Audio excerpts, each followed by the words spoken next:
En un futuro donde la vida se repite hasta la náusea, donde la carne es moldeable y la individualidad se desvanece, nos asomamos al abismo de nuestra obsesión. Mickey 17 nos arrastra a Niflheim, un páramo helado donde la tiranía se disfraza de farsa y cada clon es un eco desechable. ¿Qué queda de nosotros cuando la muerte es un bucle sin fin? Aquí la respuesta resuena con la fuerza de un grito ahogado, una chispa de humanidad que se niega a extinguirse. Somos testigos de un sacrificio impuesto, de vidas consumidas por una máquina insaciable. En este laberinto de espejos rotos, la única salida parece ser la destrucción. Prepárense para un viaje a las entrañas de la condición humana. Esto no es solo ciencia ficción, es un reflejo distorsionado de nuestros miedos y anhelos. ¿Te atreves a descender a este infierno helado y confrontar los monstruos en el espejo? ¿Qué significa ser cuando la repetición amenaza con borrar nuestra propia alma?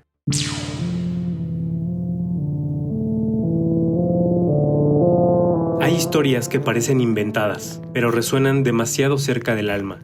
Relatos donde lo invisible se manifiesta, ideas, símbolos y emociones que tocan algo profundo en nosotros.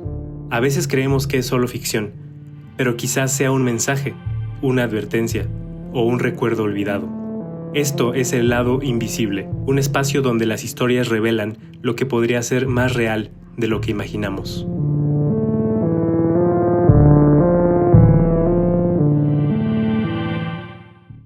Mickey Barnes se levanta, una vez más, al borde del abismo. En Mickey 17 de Bong Joon-ho, la vida del protagonista es un eco constante de muerte y resurrección. Vivir, morir, repetir. Pero esta repetición, que trasciende la ciencia ficción, se revela como un castigo silencioso, una sombra que lo persigue.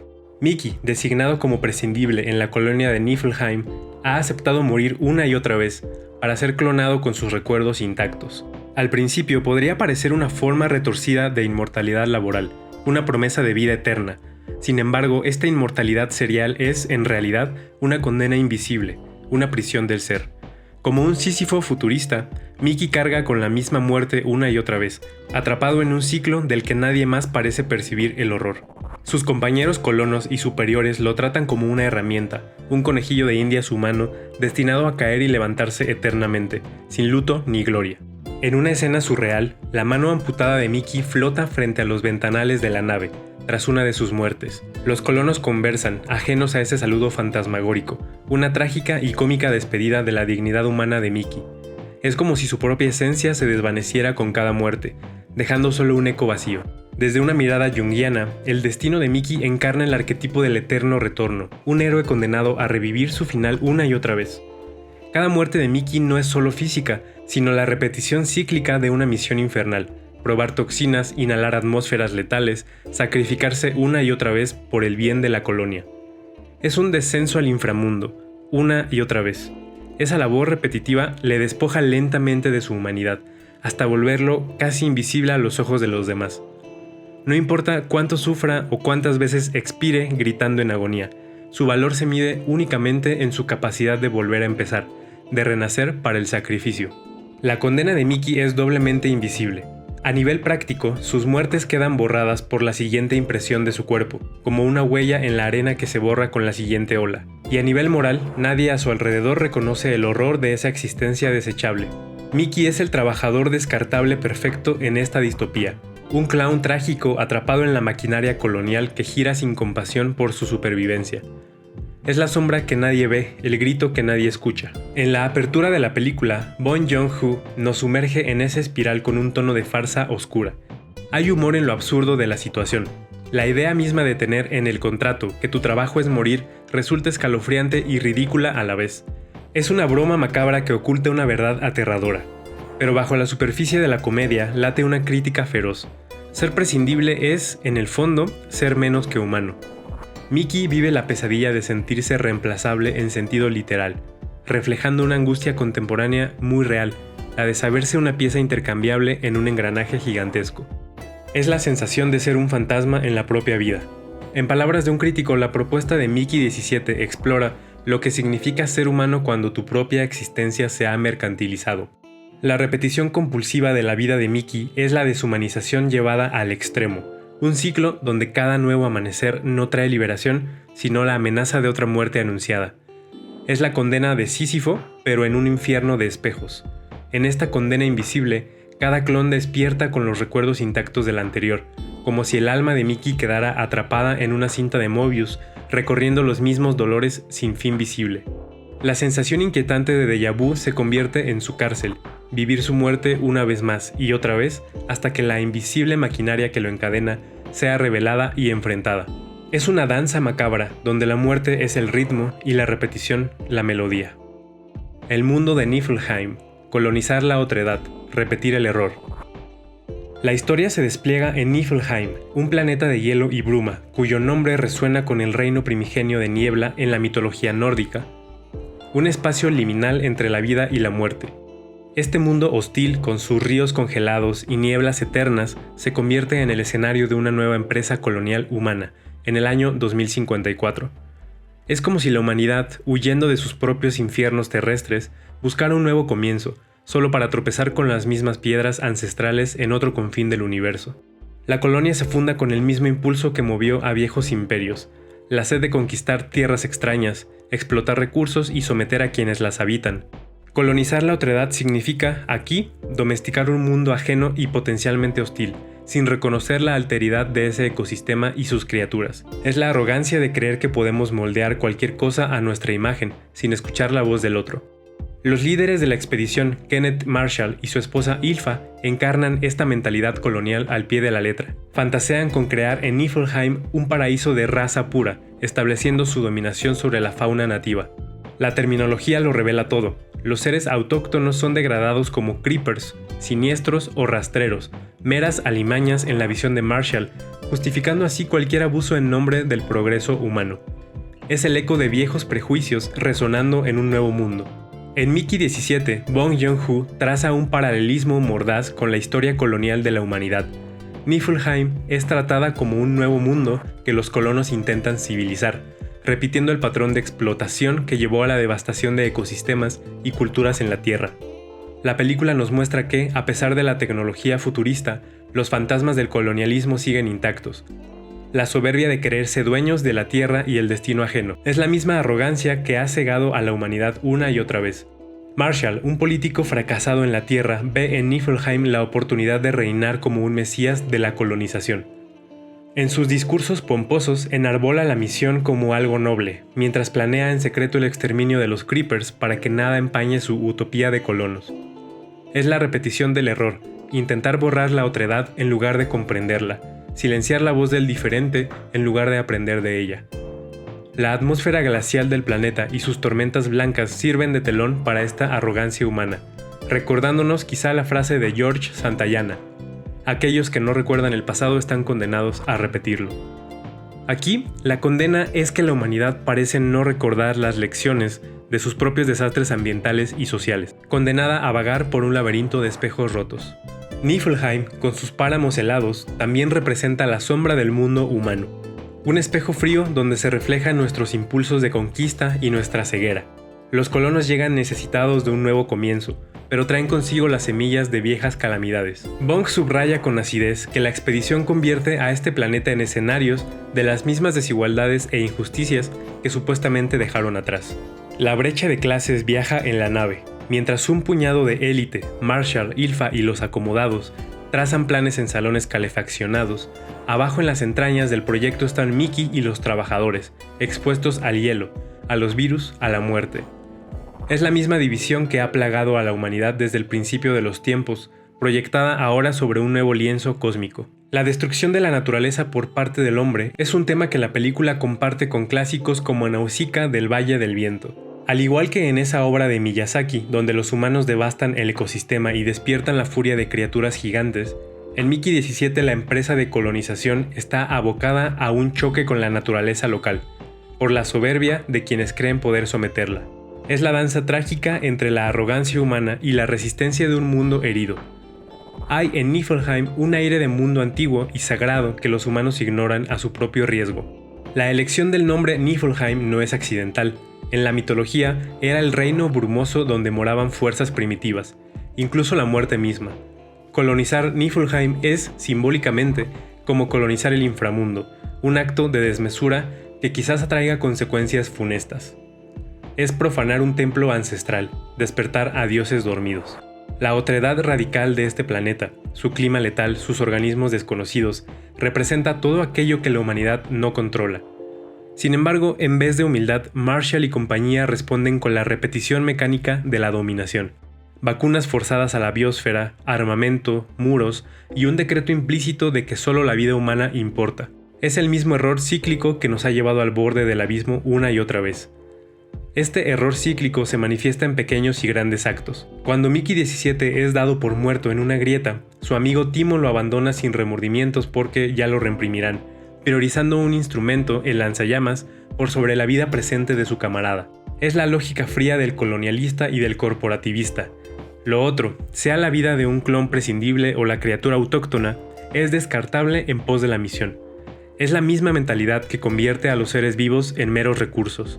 Así, la llegada a Niflheim revela no un nuevo Edén, sino la misma vieja tragedia, un Edén asaltado y arrasado por la incapacidad humana de ver lo sagrado en lo ajeno. Es la historia de un paraíso perdido antes de ser encontrado. El doble, identidad, sombra y la fractura del yo. El destino de Mickey da un giro aún más extraño cuando se enfrenta a algo que parecía imposible. Su doble, su copia exacta, pero viva. Mickey 17, contra todo pronóstico, sobrevive a una misión que debía matarlo, y al regresar, descubre que Mickey 18 está ocupando su lugar, su cama, su ropa, su vida. Este encuentro con su otro yo desata una crisis profunda sobre quién es realmente, y hace visible la parte oscura de su propia personalidad, como si esa sombra interna tomara forma física. De repente, Mickey se ve reflejado en otro cuerpo idéntico al suyo, pero con una forma de ser diferente. Es como si su propia alma se partiera en dos figuras que comparten los mismos recuerdos hasta cierto punto, pero que desde ese momento comienzan a separarse, a competir y a desconfiar la una de la otra. La película juega con la idea del doble, esa figura misteriosa que a menudo representa la parte oculta o reprimida de uno mismo. Aquí, aunque el fenómeno tiene una explicación científica, su impacto en la mente y en el significado de la vida de Mickey es enorme. Mickey 18 es como la sombra de Mickey 17, hecha de carne y hueso. Desde un punto de vista psicológico, podemos ver a Mickey 18 como la manifestación de todo lo que Mickey 17 ha tenido que reprimir para soportar su terrible destino. El propio director, Bong Joon-ho, introduce un toque de humor para subrayar esta dualidad. Nasha, la pareja de Mickey, los llama de forma divertida Mickey suave y Mickey picante, sugiriendo que uno de ellos es más tranquilo y controlado, mientras que el otro arde con agresividad. Y, en efecto, Mickey 18 se muestra más enojado, desafiante y violento, intentando incluso matar a su predecesor, como si fuera un animal defendiendo su territorio. Esta reacción impulsiva puede verse como un fallo en el proceso de clonación, pero también como la forma en que el lado oscuro de Mickey emerge. Su rabia acumulada, su instinto de supervivencia sin límites morales, su resentimiento hacia quienes lo han tratado como un objeto. Mickey 17, más apagado y pensativo, representa la parte consciente que sigue intentando adaptarse al sistema para sobrevivir un día más, mientras que 18 personifica la ira y la rebeldía que están latentes contra ese sistema opresor. La lucha entre Mickey 17 y Mickey 18 es tanto física como emocional. Ambos están hechos de la misma materia y comparten los mismos recuerdos, pero ahora compiten por ser el verdadero Mickey. La situación es extraña ya que ninguno de los dos lo es por completo, el original murió hace muchas copias, y al mismo tiempo ambos lo son, porque comparten la continuidad de la vida hasta el momento en que se separaron. Esta situación surreal enfrenta a Mickey consigo mismo, obligándolo a confrontar partes de su mente que tal vez negaba o ignoraba. Como se ha señalado en algunos análisis, cada nueva versión de Mickey lo obliga a enfrentarse a su propia sombra. Esos aspectos no resueltos de sí mismo que salen a la luz a medida que se da cuenta de que su vida no vale nada para los demás. Ahora, la sombra ya no está oculta en su interior. Se planta frente a él con su mismo rostro y lo acusa sin palabras. Mickey 18 acusa a Mickey 17 de ser un estorbo. Mickey 17 ve en los ojos de 18 la posibilidad de su propia destrucción a manos de aquello en lo que podría convertirse. Es la máxima división interna, la persona literalmente dividida, separada en dos cuerpos. En esta división, Bong Joon-ho nos plantea preguntas inquietantes. ¿Qué nos define como personas? ¿La continuidad de nuestros recuerdos? ¿La singularidad de nuestro cuerpo? ¿El reconocimiento de los demás? Mickey se desdobla, se multiplica, y con ello se rompe la certeza de su propia identidad. Por un lado, su número, 17 o 18, lo reduce a ser un simple ejemplar de una serie, quitándole su individualidad. Por otro lado, la aparición simultánea de dos Mickeys desata el pánico en la sociedad de la colonia, que ha decretado que no pueden existir dos personas iguales. Se considera una aberración, algo monstruoso. Es una paradoja. Aquello que debería afirmar la identidad, tener un cuerpo vivo, se convierte en una amenaza cuando ese cuerpo existe por duplicado. Mickey 17 y 18 se ven obligados a esconderse, a fingir ser una sola persona turnándose para aparecer, bajo la amenaza de ser eliminados. Esta necesidad de ocultamiento subraya el conflicto psicológico. La sombra, 18, suele ocultarse tras la máscara social, 17, y aquí deben literalmente turnarse para usar esa máscara de identidad única. La relación entre ambos Mickeys oscila entre la cooperación forzada y la rivalidad feroz, reflejando la lucha interna por integrar las diferentes partes de uno mismo. Al principio acuerdan colaborar, compartirse la vida para que ninguno tenga que morir definitivamente, pero pronto surgen las tensiones. Mickey 18 representa la rebelión que Mickey 17 nunca se atrevió a mostrar abiertamente.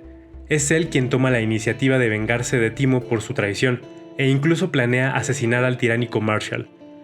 Es la voz del trueno que rompe el silencio de la sumisión. Podemos verlo como una especie de embaucador que subvierte el orden establecido, un papel que otro personaje de la película atribuye a Mickey en su conjunto. En las historias antiguas, el embaucador a veces se duplica o cambia de forma. Aquí, la duplicación de Mickey trae un caos creativo al orden establecido de la nave.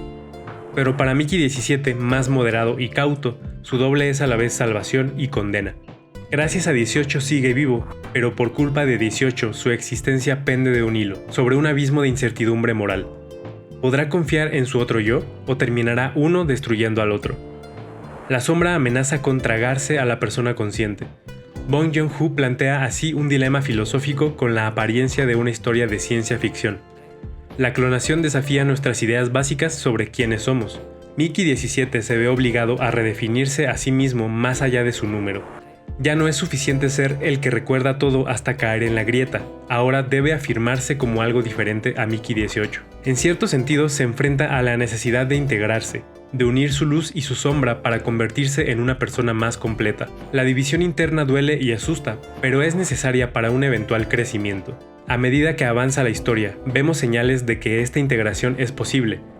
Mickey 17 y 18 llegan a un entendimiento mutuo e incluso a un afecto fraternal, especialmente cuando se unen por Nasha, que los acepta a ambos. La rivalidad da paso a la solidaridad cuando comprenden que el verdadero enemigo es la estructura opresora que quiere eliminarlos por ser duplicados. El yo fragmentado comienza a cooperar consigo mismo, anticipando tal vez una futura reconciliación interior. Sin embargo, esa unión no se logrará sin sacrificio, y la dualidad tendrá que resolverse en un acto decisivo más adelante. Por ahora, Mickey y su sombra bailan una danza peligrosa en los estrechos pasillos de la nave, simbolizando la turbulencia mental de un hombre dividido entre su obediencia y su furia, entre su miedo y su deseo de sobrevivir, siendo él mismo en su totalidad. Los Creepers, la voz silenciada de la naturaleza. En contraste con la lucha interna de Mickey, fuera de la nave late una presencia colectiva y muy antigua. Los Creepers, los habitantes originales de Niflheim. Desde el primer momento, estos seres son presentados como algo completamente ajeno, etiquetados con un nombre despectivo que refleja el miedo y el rechazo de los colonos. Para Marshall y su gente, los Creepers no son más que criaturas repugnantes e inferiores, un obstáculo en su plan de transformar el planeta a su antojo. Se les describe como gusanos gigantes o insectos extraños con muchos ojos, una imagen grotesca que los convierte, en la mente de los humanos, en monstruos de pesadilla. Sin embargo, Bong Joon-ho nos sorprende. Pronto descubrimos que, bajo esa extraña apariencia, los Creepers poseen inteligencia, una sociedad organizada e incluso compasión. Son, en realidad, la voz silenciada de la naturaleza, esa conciencia ecológica que los colonizadores se niegan a escuchar. Es como si fueran el alma del planeta, hablando en un idioma que los humanos no quieren entender. Cuando Mickey 17 cae herido y solo en la grieta de hielo, son los Creepers quienes acuden en su ayuda. En lugar de devorarlo, como los colonos habrían esperado por el apodo aterrador que les pusieron, lo rescatan entre todos, empujando su cuerpo hacia la superficie para salvarlo. Este acto inesperado de bondad rompe por completo la idea preconcebida que tenían de ellos. Los monstruos muestran más humanidad que los propios humanos. Mickey se queda asombrado ante la inteligencia y amabilidad de estos animales salvajes. Un momento revelador en el que la naturaleza habla con acciones, aunque los colonos no quieran oírla. Pero la voz de los Creepers sigue sin ser comprendida ni aceptada. De vuelta en la nave, cuando Mickey intenta contar lo que sucedió, sus palabras caen en el vacío o son recibidas con incredulidad. Nasha es la única que comienza a sospechar la verdad, especialmente cuando ve la enorme multitud de Creepers fuera de la base, reclamando a sus crías perdidas. Allí, en ese coro de aullidos y susurros extraños, la naturaleza alza su voz. Los Creepers exigen ser escuchados. Es un grito que viene desde lo más profundo del planeta. Esta situación nos recuerda muchas historias de la humanidad con el mundo natural. La naturaleza habla, a través de señales, de comportamientos, de desastres, pero a menudo la consideramos muda o interpretamos mal sus mensajes, hasta que es casi demasiado tarde. En Nausicaa del Valle del Viento, una película que se parece a esta en su estilo visual y en sus temas, los Umu, gigantescos insectos guardianes, son vistos inicialmente como amenazas, pero resultan ser los protectores del equilibrio ecológico. De manera similar, los Creepers cumplen el papel de guardianes del planeta. No son agresores sin motivo, sino defensores de su hogar ante la invasión.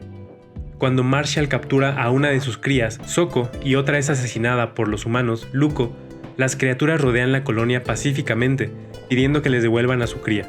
Incluso en su dolor, no atacan de inmediato, piden justicia. La líder de los Creepers, una especie de reina madre de la comunidad helada, plantea con solemnidad una demanda de reparación y equilibrio. Que les devuelvan a Soko vivo y que entreguen una vida humana a cambio de la vida de Luko. Esta negociación casi ritual coloca a los humanos frente a un tribunal de la naturaleza. La voz silenciada se convierte en un rugido que no se puede ignorar, una exigencia de justicia que sacude los cimientos de la colonia. La voz de la naturaleza en Mickey 17 tiene un componente simbólico y casi místico. Los Creepers se comunican de forma colectiva, como si fueran un único organismo con muchas partes. Representan una conciencia ecológica unificada, que contrasta con la división y la desconfianza de los humanos. Mientras en la base los colonos conspiran unos contra otros y la desconfianza se extiende, los Creepers actúan al unísono, movidos por la protección de la vida de su comunidad. Los Creepers se apoyan mutuamente, su unidad contrasta con la división en las filas humanas. Cuando desaparecen dos de sus crías, casi toda la población aparece para recuperarlas. En cambio, recordemos la amarga ironía. Mickey cayó en la grieta y nadie salió a buscarlo realmente, excepto Timo, pero solo para recuperar una herramienta. Esta comparación subraya un mensaje claro: la naturaleza cuida de sus hijos mientras que la humanidad, con su tecnología, los desecha.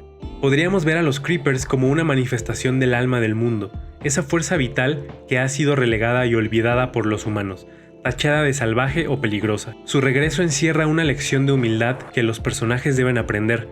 No somos los únicos dueños de este planeta. Sin embargo, durante gran parte de la película, la voz de los Creepers permanece silenciada, no porque no puedan hablar, sino porque los humanos se niegan a escucharlos. Es el silencio impuesto a la naturaleza por la arrogancia humana. Marshall ordena su caza, experimentación y eventual exterminio como si fueran una plaga, sin siquiera intentar comunicarse con ellos. Esta violencia, esta negativa a reconocer al otro como un ser con su propio lenguaje y su propia razón, es lo que Bong Joon-ho critica a través de esta aventura. Es significativo que Mickey 17 necesite usar un traductor en la escena crucial para dar voz a la líder Creeper.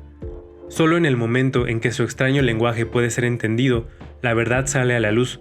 No eran bestias, sino una civilización sensible, con sus propias exigencias morales. El traductor se convierte así en un símbolo de la necesidad de romper la barrera del silencio, de finalmente escuchar a la naturaleza. Los Creepers guardianes del umbral de Niflheim hablan con una sabiduría ancestral.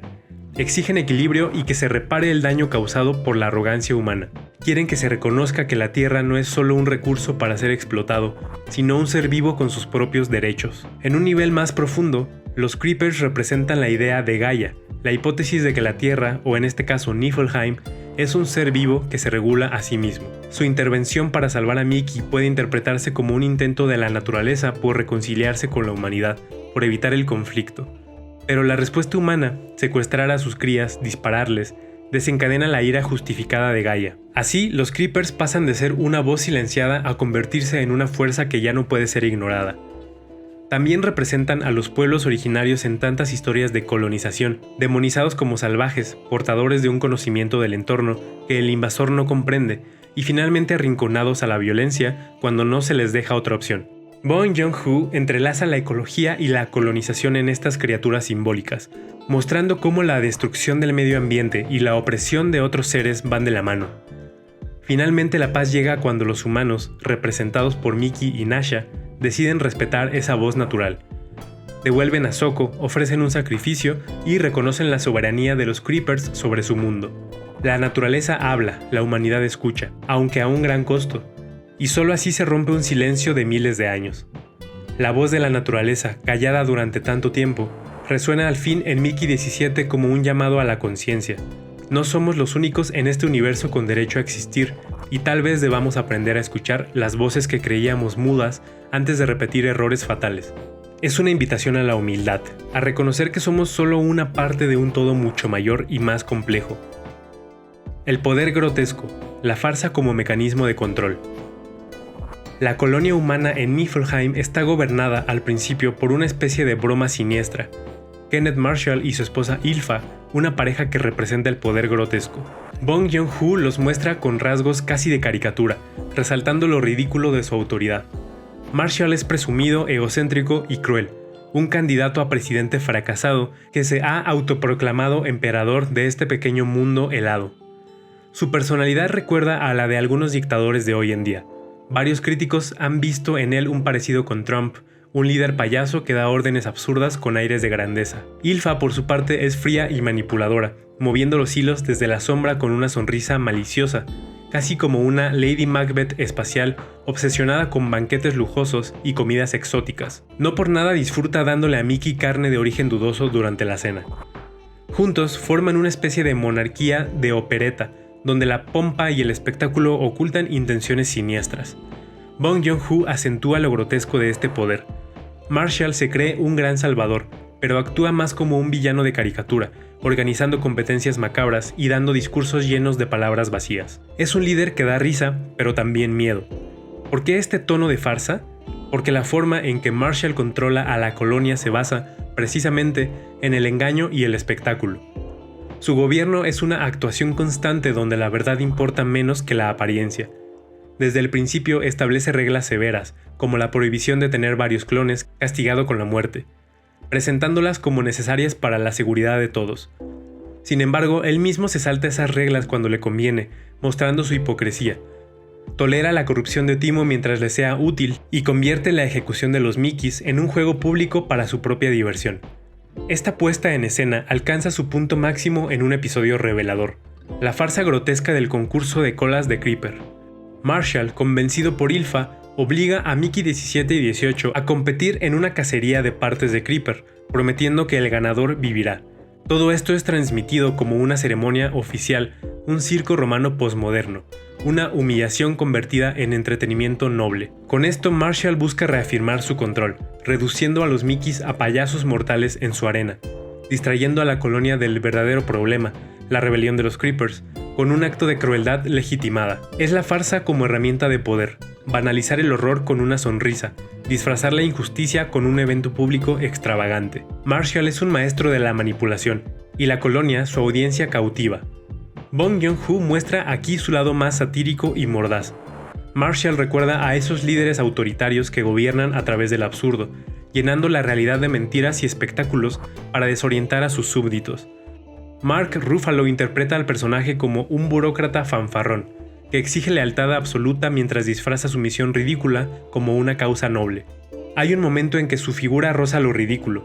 Se hace construir una estatua de piedra, aspirando a ser recordado casi como un dios, en medio de la desolación del planeta. Su obsesión por la fama contrasta con la precariedad de la colonia, subrayando la farsa intrínseca de su liderazgo.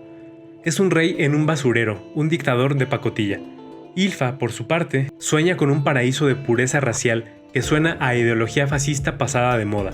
Sin embargo, la vemos preocupada por asuntos tan triviales como preparar platos con carne de Creeper para impresionar a sus invitados. Esa contradicción entre su discurso y sus actos es deliberadamente grotesca. Toni Collette interpreta al personaje con un toque casi cómico en su maldad, como una villana de cuento infantil, pero con veneno real. Lo grotesco es precisamente la clave. Reírnos de su extravagancia nos hace reconocer su peligrosidad con más claridad, pues detrás de las risas está el horror de su crueldad.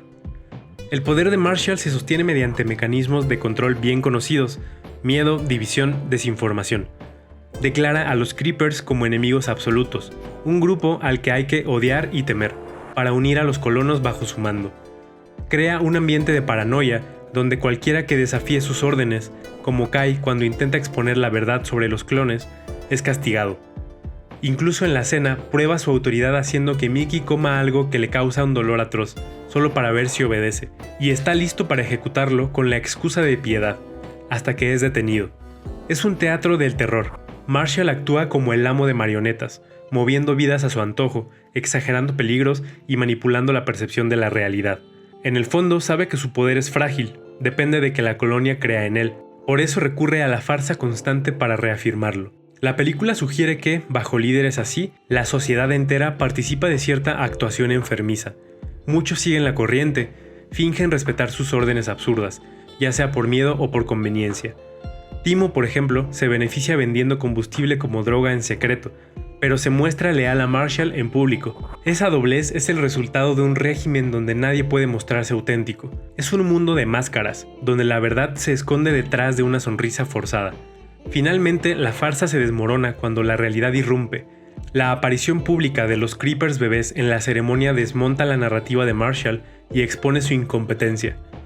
El miedo cambia de bando. Ahora es Marshall quien tambalea, a medida que parte de sus propios guardianes dejan de seguir el guión. Kai se revela, agentes de seguridad arrestan a Ilfa en el clímax. La grotesca mascarada autoritaria colapsa bajo el peso de la verdad. Los Creepers son seres inteligentes, los clones existen, y Marshall no es el protector infalible que decía ser, sino el causante del caos. Bong Joon-ho nos muestra así cómo el mecanismo de control basado en la farsa tiene un punto débil, depende de sostener una mentira colectiva. Cuando la mentira se descubre, el emperador queda desnudo. Marshall termina enfrentando la cruda realidad sin sus herramientas de poder, y es literalmente volado en pedazos por Mickey 18, su autoridad estallando con él. La imagen de su muerte es significativa. No muere en un duelo honorable ni a manos de un creeper mítico, sino por la acción desesperada de aquello que él considera un error de clonación. La farsa es desenmascarada por el ser más despreciado según sus estándares. En esa ironía, Bong cierra el arco del poder grotesco, ridiculizado y aniquilado por su propia creación deforme, el múltiple que tanto temía, y tras la explosión final queda un silencio extraño, como cuando se cierra el telón de una obra de teatro insensata. El público, los colonos, despierta del engaño. La farsa ha terminado. Ahora la comunidad, libre del bufón tirano, puede ver la realidad tal como es y tal vez comenzar a construir algo auténtico. Es el fin de la función y el comienzo de una nueva historia. La muerte verdadera. Destruir la máquina, recuperar el alma. En la parte final de Mickey 17, la historia nos lleva a un momento crucial, tanto por fuera como por dentro. La necesidad de una muerte verdadera para romper el ciclo y permitir un renacimiento real. A lo largo de la película, hemos visto a Mickey morir muchas veces, pero sin morir de verdad, siempre volviendo a nacer como una copia. Esta inmortalidad técnica, en lugar de ser una bendición, resultó ser su condena invisible, una especie de limbo entre la vida y la muerte. Ahora, resuelto el conflicto con los Creepers y derrotando el poder grotesco de Marshall, queda por resolver el último problema: el alma de Mickey, dividida entre tantas copias y atrapada en la maquinaria de clonación. La solución llega, curiosamente, al aceptar que la muerte es parte de la vida. Mickey Barnes se da cuenta de que, para recuperar su humanidad plena, debe destruir aquello que lo mantiene en este ciclo sin fin: la máquina que hace las copias de su cuerpo. Al volar el dispositivo de clonación durante la ceremonia de inauguración de la nueva colonia, Mickey finalmente pone fin a su falso eterno retorno. Es un acto simbólico y real de liberación. Al destruir la máquina, Mickey rompe las cadenas que ataban su destino a una repetición constante. Renuncia a esa inmortalidad artificial y abraza la realidad de que la vida tiene un final, recuperando así su alma. ¿Por qué hablamos de recuperar el alma? Porque en el viaje de Mickey, cada clonación había sido, en cierto modo, una pérdida de algo esencial. Aunque los recuerdos se transmitían, podemos sentir que algo se perdía en cada paso. Tal vez la continuidad sutil de la conciencia, esa chispa única e irrepetible de la vida vivida sin interrupciones. El propio Mickey comienza a sentir esa extraña sensación de no ser él mismo del todo. El que vuelve no es exactamente el mismo que murió, y al coexistir con Mickey 18 esto se hace evidente. Son y a la vez no son la misma persona. La clonación industrial ha dividido su ser en copias numeradas, despojándolo de su nombre y quizás de eso que poéticamente podríamos llamar alma, su integridad espiritual. En un sueño que Mickey tiene casi al final de la película, se sugiere que Mickey rechaza la oferta de Ilfa de una vida de lujos e inmortalidad a cambio de su autenticidad. Este sueño refleja la idea de que no se puede ser plenamente humano siendo inmortal en esas condiciones. Mickey se da cuenta de que su inmortalidad era, en realidad, un engaño. Un desfile de diferentes versiones de sí mismo, ninguna de las cuales lograba vivir una vida completa, lineal, con un principio y un fin propios. Para que la vida tenga sentido, para que haya un alma, debe existir la posibilidad de la muerte definitiva. De alguna manera, Mickey elige morir, cuando llegue su momento, de verdad, en lugar de seguir muriendo en falso sin cesar. Es una elección por la vida en lugar de una mera existencia. La muerte verdadera en Mickey 17 no se presenta como algo terrible, sino como un acto casi sagrado. Primero es necesaria la muerte de Mickey 18, un sacrificio. El clon más reciente, agresivo y sombrío, toma la decisión consciente de inmolarse, detonando la bomba en su pecho para cumplir con el pacto exigido por los Creepers. Con esto, 18 entrega su vida para salvar a la comunidad, humana y Creeper. Este sacrificio tiene varios significados. Por un lado es una forma de pagar por la vida inocente de Luco, por otro es una especie de muerte del lado oscuro de Mickey. Recordemos que 18 representaba esa sombra llena de rabia. Al sacrificarse, Mickey 18 redime esa sombra, la integra a la luz a través de un acto heroico. La explosión que lo mata, matando también al tirano Marshall, es a la vez violenta y purificadora, casi un rito de iniciación.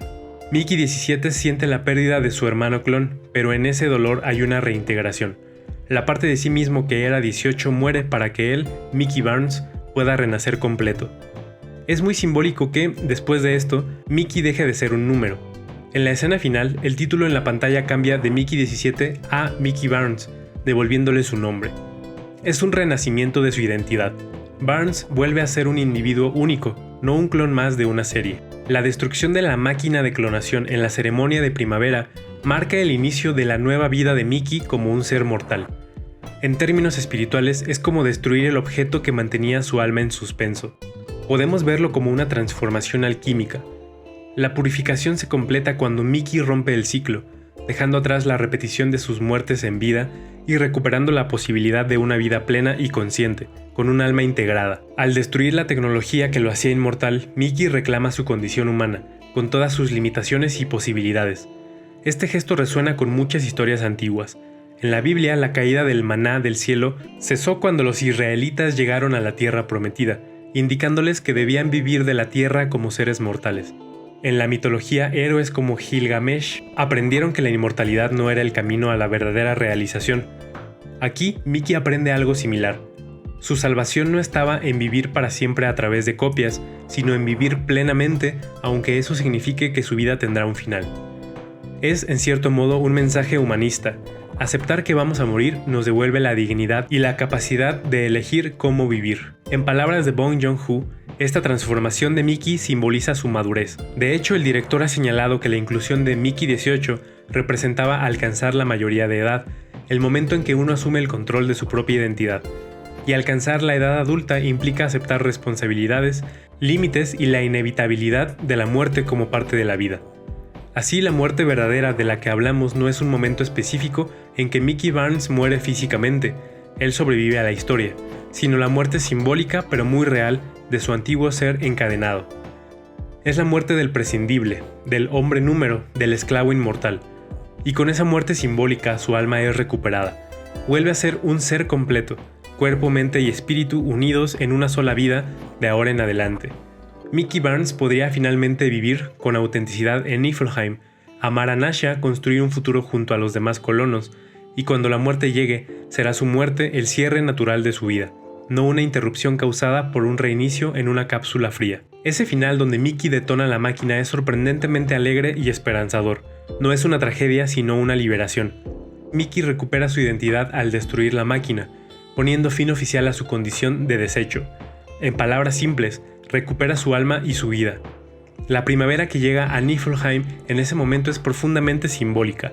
Tras un largo invierno de repetición estéril, brota un nuevo comienzo verdadero. El ciclo se ha roto y por esa grieta finalmente entra la luz de la libertad. Lo invisible en Mickey 17, símbolos, arquetipos y resonancias ocultas. Detrás de la historia que vemos en Mickey 17 se esconde una red de símbolos y significados ocultos que enriquecen la experiencia, invitándonos a pensar más allá de lo evidente. Ya sea de forma consciente o inconsciente, utiliza arquetipos universales, mitos antiguos y preocupaciones espirituales de hoy en día a través de los elementos de su película. Es en lo que no se ve a simple vista, en aquello que no se dice directamente pero que está presente en cada imagen, color, nombre o situación, donde la obra encuentra su mayor profundidad. A continuación, exploramos algunos de los símbolos más importantes y sugerentes. La máquina de clones, el espejo de la alienación. En el centro tecnológico de la historia está la misteriosa máquina de clonación, ese dispositivo prohibido en la Tierra que la colonia usa en secreto para reimprimir a Mickey una y otra vez. Más allá de su función en la trama, la máquina se convierte en un espejo oscuro de la alienación humana. Cada vez que Mickey entra en ella, o más bien cada vez que sale una nueva copia de él, presenciamos un proceso de producción de vida en serie, casi como en una fábrica. Esta imagen nos recuerda la crítica de Karl Marx sobre la alienación. Mickey es reducido a un producto, un recurso renovable para el trabajo. Su valor como persona desaparece, solo importa su utilidad. La máquina de clones es el último paso en la deshumanización industrial. Convierte al individuo en un objeto que se puede reproducir. En términos de alienación, Mickey está separado de su propio cuerpo, que ya no le pertenece, sino que es propiedad de la empresa colonial que lo recrea. Separado del producto de su trabajo, ya que su trabajo es morir y ni siquiera puede sentir que su vida le pertenece. Y separado de sus compañeros, que no lo ven como un igual, sino como un medio para un fin. La máquina es un espejo porque refleja crudamente cómo la sociedad ve a Mickey, no como una persona única e irreemplazable, sino como un elemento más de un inventario. Cada clon nuevo es llamado por un número, reforzando esa condición de pieza numerada en la maquinaria social. Bong Joon-ho refuerza esta idea visualmente con la secuencia de montaje de las repetidas muertes de Mickey, cuerpos que se incineran como basura y nuevas copias que salen del molde húmedo de la impresora, en un ciclo monótono. Es imposible no pensar en Metrópolis de Fritz Lang o en la escena en que la maquinaria se traga al personaje de Charles Chaplin en tiempos modernos. De hecho, se ha observado que el actor que interpreta a Mickey transmite algo de ese obrero aplastado por la maquinaria social. La máquina de clones en Mickey 17 funciona como esa gran boca de acero de Metrópolis. Devora a Mickey cada muerte y escupe una réplica, manteniéndolo atrapado en la lógica de la producción. Al verse replicado, Mickey se enfrenta a la pérdida de su singularidad, que es una experiencia profundamente alienante. Se le trata como algo tan prescindible que otro idéntico a él puede tomar su lugar sin que nada se pierda. ¿Qué puede ser más desolador para el espíritu? Como bien se señala en un análisis, su cuerpo tiene tan poco valor para los demás que pueden cortarle la mano y ésta flota por el espacio sin que nadie se inmute. La máquina de clones hizo posible esa indiferencia grotesca. En un sentido metafórico, más amplio, la máquina de clonación representa cualquier sistema tecnológico o social que rompe la conexión del ser humano consigo mismo.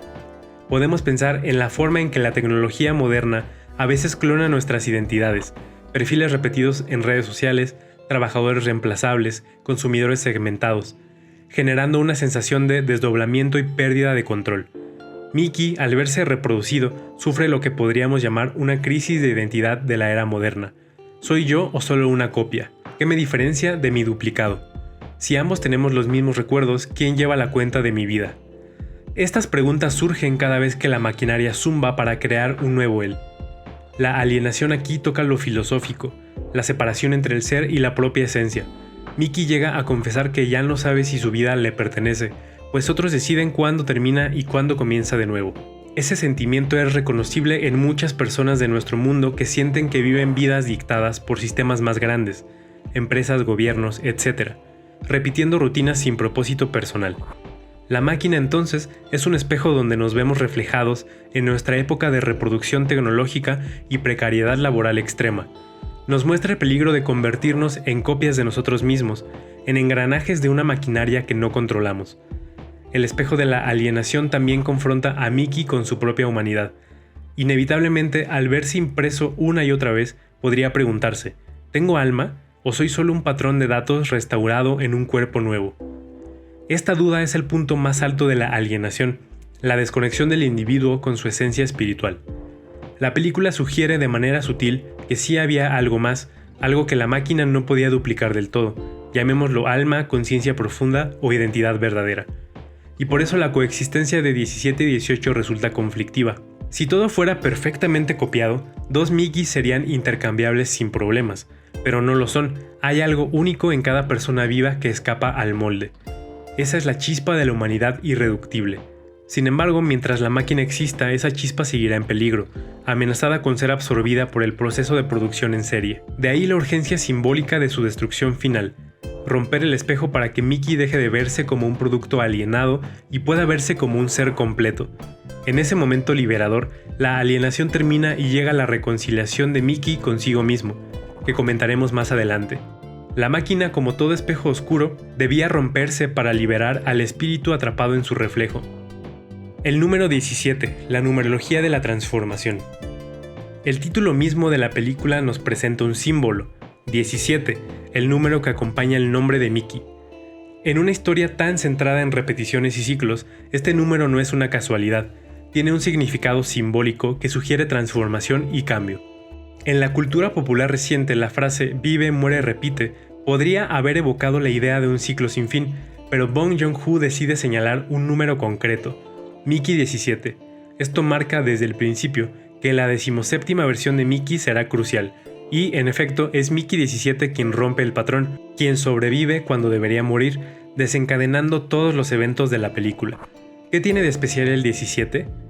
En varias tradiciones místicas y en el estudio de los números, el 17 es visto como un número de cambio y esperanza. Por ejemplo, en el tarot, la carta número 17 es la estrella, que simboliza la guía espiritual y la renovación después de la destrucción. Viene después de la torre, que es la carta 16, que representa el derrumbe de estructuras. Mickey 17 es como esa estrella de la mañana que aparece tras la posible caída del programa de los prescindibles. La torre representada por el caos que provoca su inesperada supervivencia. En la numerología clásica, el 17 combina el 1, que representa el inicio y la individualidad, con el 7, que simboliza la espiritualidad y la sabiduría interior. Se dice que juntos indican un viaje de transformación y crecimiento personal, a menudo atravesando desafíos para lograr una evolución. No es casualidad que Mickey 17 pase por una crisis de identidad con su doble y sea quien inicie su sindicato secreto de clones para sobrevivir. Él es el individuo que despierta, 1, en dirección a una realización más elevada de sí mismo, 7. De hecho, algunos analistas han señalado que la película entera trata sobre la tensión entre la deshumanización, ser un número, y la rehumanización, recuperar el nombre y la identidad. El hecho de que terminemos con Mickey Barnes y no Mickey 17 confirma que ese número era solo un paso en su transformación. Desde una perspectiva más universal, el 17 ha sido relacionado con la idea de renacimiento. En la Biblia, el 17 aparece asociado al fin del diluvio. El arca de Noé toca la tierra un día 17, marcando un nuevo comienzo, y a la resurrección de Cristo, Nisan 17. Estas referencias muestran un patrón. Después de la destrucción o la muerte, el 17 señala una salida, una renovación victoriosa. Mickey 17 representa eso mismo. Es el Mickey que resucita de una muerte segura, la caída al abismo, gracias a los Creepers, casi como si fuera salvado por fuerzas superiores. Y a partir de ahí inicia la salvación tanto de la colonia como de sí mismo. Podemos incluso trazar un paralelismo simbólico. Mickey 17 cae al inframundo, la grieta helada de Niflheim, que se asemeja a un descenso a la muerte. Permanece allí un tiempo indeterminado, 3 días simbólicos, y luego regresa milagrosamente cuando todos lo daban por muerto. Su regreso sorprendente es parecido al del héroe que vuelve del más allá transformado. La numerología de la transformación también se manifiesta en la película con el paso del 17 al 18. Como reveló el propio Bong Joon-ho, la idea de mostrar en la secuencia final el cambio del título a Mickey 18 y luego a Mickey Barnes estaba ligada a la noción de alcanzar la mayoría de edad a los 18 años. Es decir, el paso del 17 al 18 simboliza la maduración. La 17ª vida de Mickey es la adolescencia de su alma, la etapa de crisis y autodescubrimiento. La 18ª, marcada por el sacrificio de Mickey 18 y la asunción final de su identidad, es su entrada a la adultez plena. Muchas sociedades consideran los 18 años como el momento en que se adquiere la responsabilidad y la autonomía. Así, en un sentido interno, Mickey 17, el personaje, tenía 17 años y, al concluir la historia, adquiere 18, es decir, se convierte en dueño de sí mismo. Este ingenioso detalle del título refuerza la idea de un cambio transformador. La historia es un rito de pasaje para Mickey, de un estado a otro, codificado en números. Vale la pena destacar otra curiosidad esotérica. La suma de 1 más 7 nos da 8, que de lado es el símbolo del infinito. Podemos ver en esto una insinuación de lo que estaba en juego. Mickey parecía condenado a un número infinito de muertes y renacimientos. El 17 representaba ese ciclo casi completo, casi infinito, que necesitaba romperse. Al llegar al simbólico 18, la mayoría de edad rompe la cadena y evita caer en un bucle sin fin. Desde la perspectiva de la cábala, el número 18 corresponde en la gematría hebrea a la palabra Hay, vida, y se asocia a la buena fortuna, mientras que el 17 en gematría puede asociarse a Tov, bueno. No queremos forzar mucho la interpretación, pero es sugerente pensar que Mickey 17 era el buen Mickey que haría renacer la vida, 18, verdadera en la colonia. Al final, los números regresan a ser nombres, de la cantidad a la identidad individual. En la transformación numerológica de Mickey hay un mensaje: no somos números, por más que los sistemas intenten reducirnos a eso.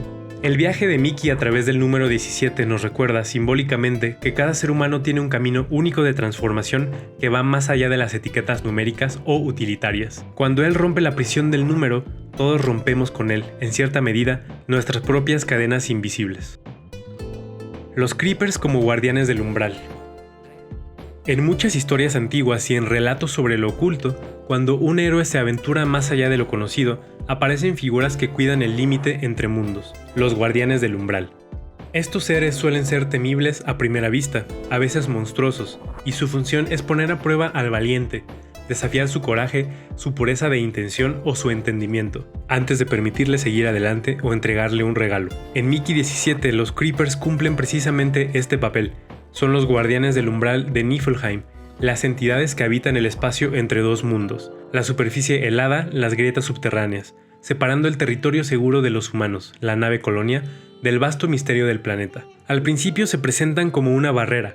Mickey 17 es enviado a capturarlos y termina cayendo a causa de ellos, o al menos por la situación que implica alcanzarlos. A ojos de la tripulación, los Creepers son los monstruos en la puerta, aquello que impide la libre colonización del nuevo mundo. Sin embargo, como en los buenos mitos, estos guardianes no son malvados por naturaleza. Su ferocidad esconde conocimiento y un propósito. Cuando Mickey cae en su territorio, en lugar de eliminarlo, los Creepers lo inician en algo nuevo. El que rescaten a Mickey de la grieta puede verse como la primera prueba superada. En lugar de mostrar miedo o agresión hacia ellos, Mickey se rindió a su destino en la caverna helada, y quizás esa vulnerabilidad genuina lo salvó. Es como si los Creepers hubieran percibido en Mickey 17 algo distinto a los demás humanos. No llevaba la misma hostilidad, era una víctima más que un agresor en ese momento, y por eso lo llevaron de vuelta a la luz. Este acto inicial se asemeja a cuando un héroe es marcado por los seres del umbral como señal de aceptación para la siguiente etapa de su viaje. A partir de entonces, Mickey se convierte en un intermediario entre humanos y Creepers, incluso antes de darse cuenta. Notemos cómo es Mickey quien más tarde advierte: creo que no quieren hacernos daño, compartiendo la experiencia de su casi ritual de rescate. Los Creepers lo han tocado en cierto modo elegido para ser un puente entre ambos mundos. La figura del umbral se manifiesta físicamente en la puerta de la nave. Miles de Creepers se congregan afuera, sin cruzar el límite, esperando. Están literalmente custodiando la entrada de la colonia hasta que se repare la ofensa, el secuestro de Soko. Su presencia masiva y pacífica es aterradora para los humanos, pero es un desafío más psicológico que bélico. ¿Reconocerán a tiempo los humanos la humanidad o inteligencia de estos guardianes, o reaccionarán con violencia sin sentido? Los Creepers ponen a prueba no solo a Mickey, sino también al liderazgo humano. Y, en efecto, Marshall falla la prueba al optar por la agresión, mientras que Nasha y Mickey la superan al elegir la comunicación y la empatía. En los relatos esotéricos, el guardián del umbral a veces adopta la forma de nuestros miedos proyectados. Los Creepers inicialmente son literalmente la proyección de los miedos de los colonos. Su apariencia de insecto y su silencio los hizo parecer pesadillas surgidas del subconsciente de la tripulación. Pero para el que ve más allá, Mickey, Nasha, revelan su verdadera forma. Son seres con familia, con inteligencia e incluso con cierta espiritualidad natural. La forma en que honran a sus muertos y exigen una compensación lo sugiere. Es interesante comparar a los Creepers con figuras míticas. Pueden recordar a Cerbero, que custodia la entrada del inframundo, a la esfinge que detiene a los viajeros con sus enigmas, o a los dragones que custodian tesoros sagrados. Su umbral es Niflheim mismo, un mundo que, como dijimos, evoca al inframundo nórdico. Así que atravesar sus dominios sin su permiso es como intentar entrar al Hades sin pagar el tributo a Caronte. La demanda de un sacrificio humano a cambio de la vida Creeper perdida puede leerse en ese sentido.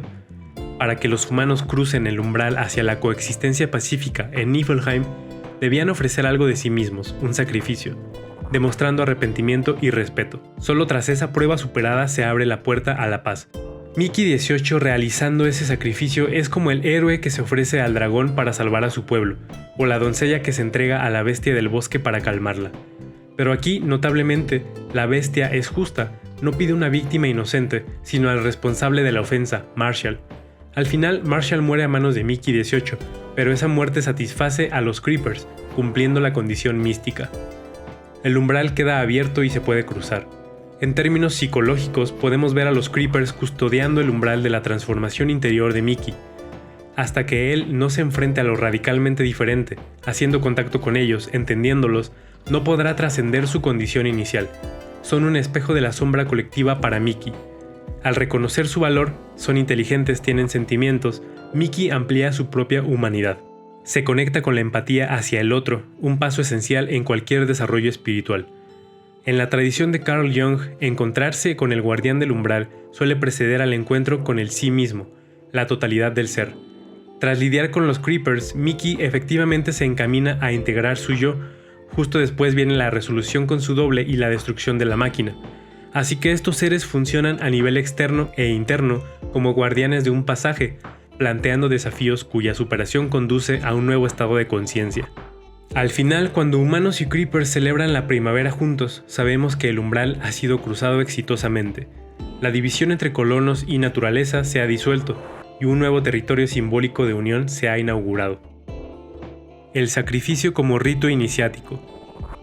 En Mickey XVII, el tema del sacrificio aparece en diferentes momentos, culminando en la ofrenda final de Mickey XVIII. Este tema se relaciona con una larga tradición de ritos de iniciación, en los cuales la muerte, literal o simbólica, de alguien es necesaria para que haya renovación o una transformación importante. La película toma esta idea antigua y la presenta en un contexto de ciencia ficción, pero sin perder su fuerza simbólica. Desde el principio, el papel de Mickey como prescindible es un sacrificio institucionalizado. Él se ofrece, aunque sin saberlo realmente, por huir de sus deudas, para morir por la comunidad una y otra vez. Es un chivo expiatorio recurrente, al estilo de los sacrificios que hacían las sociedades antiguas para tener buenas cosechas o contentar a los dioses. Sin embargo, como puede revivir, esos sacrificios no traen una verdadera transformación, son un ciclo repetitivo y sin sentido. No es hasta que ocurre un sacrificio definitivo y consciente que las cosas cambian de verdad. La muerte voluntaria de Mickey XVIII es el momento culminante del sacrificio. Él se da cuenta de que, para cumplir con lo que piden los Creepers y salvar tanto a Mickey XVII como a Nasha y al resto, alguien debe morir, y él decide asumir esa responsabilidad. Aquí vemos el arquetipo del sacrificio del héroe o del hermano, parecido a mitos donde un gemelo se entrega para que el otro viva, o el amigo que se sacrifica para que el héroe complete su misión. Recordemos a personajes como Sam en El Señor de los Anillos, ofreciéndose a cargar con el peso. Mickey XVIII asume el papel del sacrificado. Este acto tiene algo de ritual. La bomba en su pecho, que fue colocada como un instrumento de opresión, se convierte en su cuchillo para el sacrificio. Él la activa intencionalmente, casi como en una ceremonia, abrazando a Marshall para llevárselo con él a la muerte. En ese momento, Mickey XVIII deja de ser un clon de repuesto para convertirse en un héroe que se sacrifica. Entrega su vida por un bien mayor. Su muerte cumple varios propósitos sagrados. Calma la ira de los Creepers, como un sacrificio a deidades de la naturaleza. Destruye al tirano, como la muerte del rey corrupto que permite el renacer del reino, y libera a su otro yo, Mickey XVII, para vivir plenamente, como el sacrificio del alter ego oscuro para que el verdadero yo pueda manifestarse. La forma en que se muestra este evento en la película refuerza su carácter de ritual. Antes de la explosión vemos un intercambio de miradas entre los personajes, como si todos entendieran la importancia del momento. Nasha libera a Ylfa y rescata al bebé Creeper. Los inocentes son salvados del altar, por así decirlo. Solo queda Marshall, la figura de la culpa, y el clon que se ofrece. La explosión actúa como un fuego purificador. En el esquema del viaje del héroe propuesto por Joseph Campbell, este podría ser el momento de la gran prueba, donde la muerte y el renacimiento simbólicos ocurren. Mickey 18 muere, pero Mickey Barnes renace a partir de eso. De hecho, poco después se le menciona de nuevo como Mickey Barnes, y luego viene la escena de la destrucción de la máquina. Todo es parte de una cadena de eventos iniciáticos: muerte del viejo yo, renacimiento del nuevo. La colonia misma experimenta un renacimiento. Pasa de la tiranía al liderazgo de Nasha y a la paz con los Creepers. Es como si la tierra estéril hubiera necesitado la sangre simbólica del mal gobernante para volver a florecer. Un tema muy presente en los mitos de reyes sagrados. La leyenda del rey pescador, donde la tierra se sana cuando el rey maldito muere o es curado, resuena aquí. No podemos ignorar el parecido con la figura de Cristo en Mickey 18, un inocente, bueno relativamente, que sacrifica su vida para salvar a muchos y cuyo acto trae reconciliación. Aunque Mickey 18 no es precisamente un santo, su función en la historia es la de alguien que redime a otros a través de su muerte. Bong Joon-ho, conocido por su crítica social, no se centra en religiones específicas, pero el arquetipo es universal y se deja sentir. La idea del sacrificio redentor es poderosa porque conecta con algo muy primitivo en el imaginario colectivo. Aquí se le da un enfoque secular. Se sacrifica por razones prácticas, negociando con alienígenas, pero en un nivel profundo cumple con ese anhelo de que una muerte voluntaria restaure el orden que se ha roto. Además, cada muerte de Mickey a lo largo de la película podría verse como una serie de pequeños sacrificios que anticipan el gran sacrificio final. Es como si Mickey hubiera estado ensayando su propia muerte, hasta que finalmente la muerte adquiere un significado. Es casi un camino de iniciación en sí mismo, morir repetidamente sin sentido hasta encontrar la muerte que sí lo tiene. Cuando Mickey 17 decide destruir la máquina, él mismo sacrifica la posibilidad de resurrección infinita. Es un sacrificio de la inmortalidad. Otro aspecto interesante, renuncia al privilegio divino de la regeneración para vivir como un hombre. En mitos antiguos, los dioses a veces tenían que sacrificarse para dar algo a la humanidad. Prometeo sufre para dar el fuego, Odín se sacrifica en el árbol para obtener la sabiduría de las runas. Mickey 17 sacrifica su divinidad, inmortalidad tecnológica, para recuperar su humanidad, tanto en él como en la colonia. En resumen, Mickey 17 utiliza el elemento del sacrificio como un rito de iniciación, tanto para el personaje como para la comunidad. Sin el sacrificio no habría una verdadera transformación, los conflictos no se resolverían, las tensiones no se liberarían. Solo a través de esa muerte voluntaria se limpia la mancha, la culpa por haber matado al Creeper joven, la injusticia del régimen de Marshall, la clonación prohibida. Este es un mensaje que nos llega a lo más profundo, la idea de que los grandes cambios requieren ofrendas, que algo debe morir para que algo nuevo nazca. La película nos deja con la sensación agridulce, pero esperanzadora de un ritual consumado. El invierno espiritual terminó, alguien cayó para que los demás puedan caminar hacia la luz. Y así, con este sacrificio, Mickey completa su iniciación y la historia cruza su umbral hacia un final luminoso. La reconciliación con la otredad, integración del yo fragmentado. Después del caos, la confrontación y el sacrificio, Mickey 17 nos lleva hacia un final de reconciliación. Esta reconciliación ocurre en dos niveles que se reflejan entre sí. El externo, entre la humanidad y los Creepers, y el interno, entre Mickey y sus diferentes partes, incluyendo su doble desaparecido y su propia humanidad perdida. El resultado final es una integración, una sanación de la división que antes dominaba tanto la historia como la mente del protagonista. Es el momento en que las dualidades se resuelven y las sombras se aceptan, dejando de ser amenazas para convertirse en parte de un todo armonioso. En el plano colectivo, la paz con los Creepers es la gran reconciliación con lo diferente. Lo que comenzó como un terror termina en entendimiento y convivencia. Los humanos reconocen a los Creepers como seres con derecho a existir y a compartir el planeta, y los Creepers aceptan a los humanos que se quedan, ahora bajo el liderazgo de Nasha, que es más comprensiva. Hay un detalle hermoso, la primavera llega a Niflheim. Simbólicamente, la Tierra misma refleja esta integración. Donde antes era un invierno eterno de hielo, reflejo del corazón frío de la colonización violenta, ahora brota la vida. Esta primavera sugiere fertilidad, crecimiento, futuro. Humanos y Creepers participan juntos en la ceremonia de inauguración de la colonia, ya no como una invasión, sino como el comienzo de una comunidad mixta. Podemos imaginarnos que Soko, la cría Creeper rescatada, crece tal vez cerca de los humanos, y así sucesivamente. Bong Joon-ho no nos muestra mucho, pero la sensación es de un mundo sanado en ese pequeño rincón del universo. Las tensiones entre la especie dominante y la especie nativa se han resuelto a través de la comprensión y el respeto. Esto se relaciona con un anhelo de nuestro propio mundo, reconciliarnos con la naturaleza, con los pueblos indígenas, con lo otro que tantas veces hemos dañado. La película, sin ser un panfleto, nos deja esa idea resonando en nuestra mente. Nos muestra que un futuro diferente es posible si nos esforzamos en ser empáticos y dejamos de lado nuestro egoísmo. Paralelamente, en el mundo interior de Mickey Barnes ocurre la integración de su yo dividido. Recordemos cómo empezamos, con un Mickey dividido en múltiples copias, separado de sí mismo, enfrentando a su doble. Terminamos con un Mickey unificado, recuperando su humanidad, llamado por su nombre y dueño de su destino.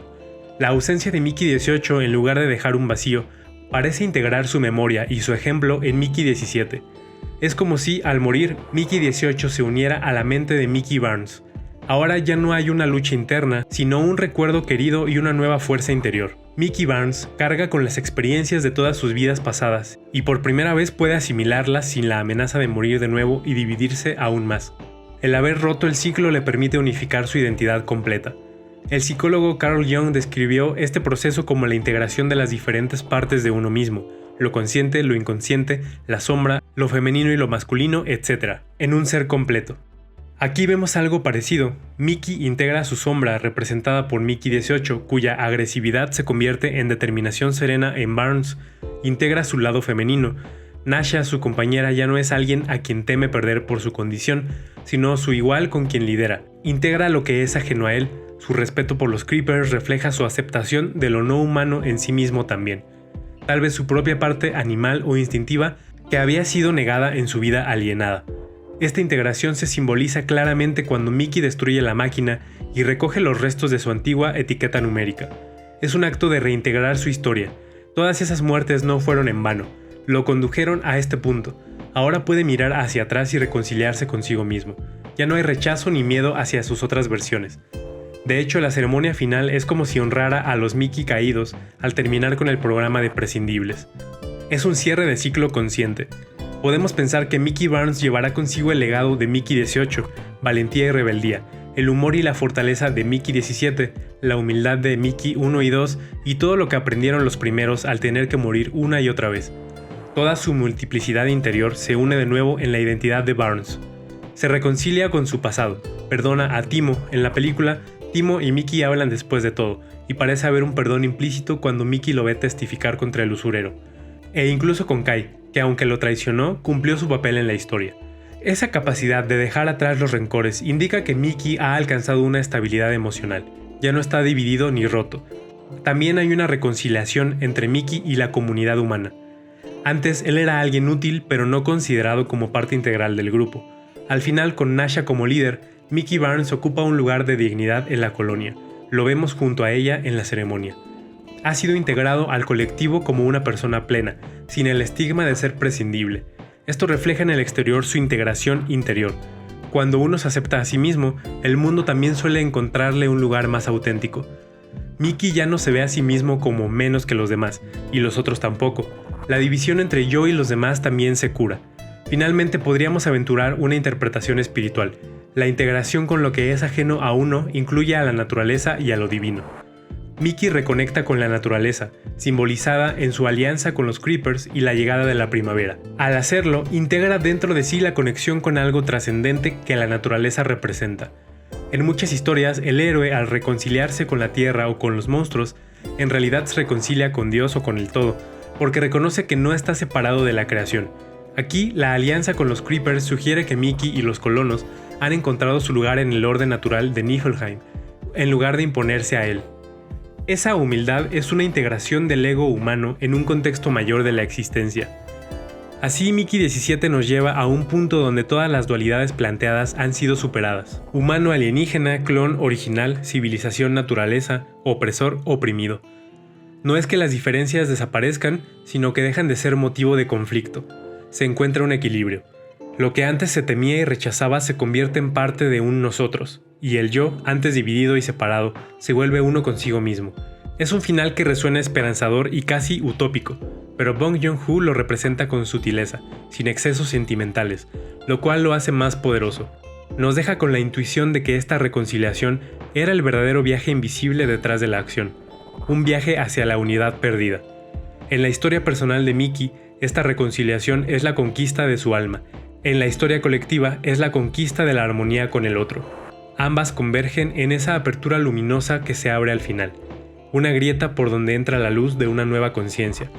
A través de símbolos y arquetipos, Mickey 17 nos ha narrado nada menos que un proceso de transformación profunda, de la división a la unidad, de la noche a la mañana, del odio al entendimiento. Y aunque la película termina, sugiere que este es solo el amanecer de un nuevo día en Niflheim, un día lleno de posibilidades aún no escritas, donde lo invisible, lo que antes no veíamos en el otro y en nosotros mismos, ahora se ha vuelto visible y nos ilumina. La fractura luminosa. Al terminar este viaje por los significados ocultos de Mickey 17, nos queda la sensación de haber visto una fractura luminosa, una grieta en la realidad cotidiana por donde se filtra la luz de un significado mayor. La película de Bong Joon-ho, con su tono de cuento oscuro y crítica futurista, nos ha llevado de la mano por caminos de repetición y reflejos, enfrentándonos a sombras y monstruos, solo para emerger al otro lado con una nueva claridad. Esa claridad no es una respuesta simple ni una moraleja evidente, sino más bien una sensación de equilibrio recuperado, de misterios que permanecen pero ya no asustan, de dualidades que se han unido en una síntesis esperanzadora. Como espectadores presenciamos la condena invisible de la repetición y vimos cómo el héroe la transformó en un camino de liberación. Contemplamos Niflheim, espejo helado de nuestros errores, convertirse en tierra fértil para una convivencia inesperada. Acompañamos a Mickey en su división interna, sufriendo la angustia de verse duplicado, solo para ser testigos de la unión de sus partes en una identidad más plena. Escuchamos el silencio de los creepers convertirse en la voz atronadora de la naturaleza exigiendo ser escuchada, y vimos a los poderosos caer en su propia farsa grotesca. Al final, entre sacrificios e iniciaciones, todo lo que estaba roto encontró su camino hacia la curación. Lo humano y lo ajeno, lo consciente y lo inconsciente, lo tecnológico y lo orgánico, se miraron a los ojos y se reconocieron mutuamente. La fractura luminosa es esa abertura que queda donde antes había una pared cerrada. Mickey 17 abrió una brecha en el destino aparentemente sellado. Morir, morir, morir. Y por ahí entró la providencia de lo inesperado, la mano de un creeper sacándolo del abismo, el aliado improbable en su propio clon. La compasión nacida en medio del terror. Cada fisura en la armadura de certezas de los personajes dejó pasar un rayo de revelación. La película nos sugiere que en lo fragmentado reside la posibilidad de la luz. Como el kintsugi japonés que arregla una vasija rota con oro, las grietas de esta historia terminan rellenas de una luminosidad dorada. La amistad, el amor, la solidaridad entre especies, la identidad restaurada. Nada vuelve a ser como era al principio, ni la colonia ni Mickey. Las líneas de ruptura se notan, pero lejos de afear el resultado, le dan un nuevo sentido de belleza áspera y verdadera. Y sin embargo, Bong Joon-ho nos deja sin un final fácil. La cámara se aleja de Mickey Barnes justo cuando su vida verdaderamente comienza. En el aire queda una suave incógnita. ¿Qué será de este hombre que por fin es uno? ¿Qué será de Niflheim en manos de quienes aprendieron a escuchar su voz antigua?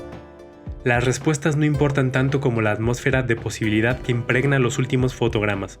Es un misterio abierto, no inquietante sino sereno, como un amanecer cuya luz se despliega a través de las grietas entre las nubes.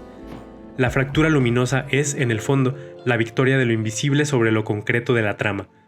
Todos los símbolos que analizamos, la eterna repetición, la sombra y el doble, el número 17, los umbrales y sacrificios, confluyen en esa luminosidad final que envuelve la historia sin explicarla del todo, dejándonos espacio para la reflexión. Quizás al terminar de ver Mickey 17 y recorrer luego sus senderos simbólicos, comprendamos que dentro de su aparente excentricidad de ciencia ficción se escondía una parábola sobre nuestra condición actual, sobre cómo nos sentimos repetidos y desechables en un mundo hipertecnológico y anhelamos romper ese ciclo para encontrar un significado, sobre cómo tememos al otro, ya sea la naturaleza, el extranjero o nuestro propio reflejo, y necesitamos desesperadamente reconciliarnos, sobre cómo el poder sin alma se derrumba ante el sacrificio consentido, y sobre cómo, en última instancia, la integración es posible, la integración del ser dividido y la integración con el mundo vivo que nos rodea. La fractura se ha iluminado. Donde hubo división, ahora hay destellos uniéndolo todo. Pero esa luz no es cegadora ni total, es parcial, insinuante, hermosa precisamente porque atraviesa las fisuras de lo que una vez se rompió. Al cerrar este análisis, nos retiramos en silencio contemplativo, llevando con nosotros un fragmento de esa luz. Lo invisible ha emergido, pero conserva su aura de misterio. Al igual que Mickey Barnes al mirar el horizonte de un Niflheim floreciente, sentimos que algo dentro de nosotros también ha cambiado, sutilmente, al reconocer en esta historia las huellas de nuestros propios mitos interiores. Y así, sin hacer ruido, Mickey 17 nos deja con un eco persistente, un susurro que resuena más allá de los créditos. En cada final late un comienzo, en cada sombra brilla una chispa, y en cada fractura, por oscura que sea, puede filtrarse la luz de lo invisible para quien se atreva a verla. Gracias por acompañarnos en este recorrido por el lado invisible de las historias. Si este episodio te dejó pensando, te invito a suscribirte para no perderte los próximos análisis. Comparte este episodio con quienes saben que las apariencias engañan. Y si algo resonó contigo, déjalo en los comentarios. Queremos leerte. Y si quieres seguir explorando más allá de lo evidente, en este canal encontrarás mucho más. Además de El lado invisible, puedes sumergirte en nuestros otros dos espacios, el lado espiritual, donde profundizamos en la conexión entre conciencia, energía y sabiduría ancestral, y Colapso y Despertar, donde observamos cómo el mundo se desmorona, y qué oportunidades de transformación nacen de ese caos. También te invitamos a visitar ladoinvisible.com, donde encontrarás contenido exclusivo, artículos del blog, análisis que expanden lo que ves en cada episodio, y una newsletter pensada para quienes buscan respuestas en los márgenes de la realidad. Nos encontraremos de nuevo, ahí donde lo invisible termina y comienza lo que no se ve.